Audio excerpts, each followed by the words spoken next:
Catch it all on Brainrot, the news. Hi, I'm Tessa with Brainrot News, bringing you a few bits of news to choke on for March 8th. In a stunning display of leadership that can only be described as bare minimum, House Republicans have introduced a 6-month stopgap bill to prevent the government from shutting down again. The bill is 99 pages long, which is about 98 more than anyone in Congress will actually read. President Trump has urged Republicans to pass the bill, mostly so he can keep pretending things are under control while focusing on the important stuff like posting on social media and threatening democracy. Democrats are mad, mostly because the bill forgot little itty-bitty minor things like healthcare, infrastructure, and the illusion of a functioning society. What does this mean for everyday Americans? Well, if you rely on government services, you can keep holding your breath. If you work for the government, enjoy the suspense of not knowing when your next paycheck will come. And if you're a billionaire, congratulations! The system is still rigged in your favor.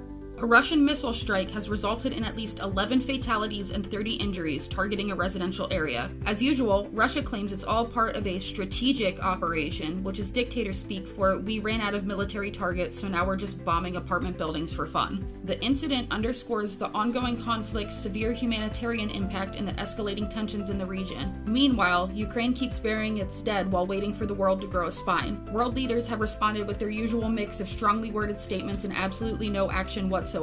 Panama has graciously decided to let some deported U.S. migrants stay for up to 90 days. This applies to people from places like Iran and China who would rather not return home to a possible death sentence. They'll first get a 30-day humanitarian permit, which is extendable to 90 days, so they can either find a legal way to stay, escape into the void, or just sit back and wait for someone else to make their lives worse. Honestly, it's nice to see at least one country handling immigration with something resembling a conscience. The U.S. is still figuring out whether people deserve human rights based on their ability to file paperwork. Israel decided to help peace talks by dropping a couple of missiles on southern Gaza, killing 2 people. This war has become a violent, never-ending loop where diplomacy is just an excuse to reload. Civilians who definitely didn't sign up for this continue to be the primary casualties, trapped between military operations and international leaders who treat their suffering like background noise. The ceasefire, if you can even call it that, remains as fragile as the buildings left standing in Gaza. Negotiations drag on, bodies pile up, and the rest of the world does what it does best: express concern while making sure nothing actually changes. Because at this point, peace isn't a goal, it's a punchline.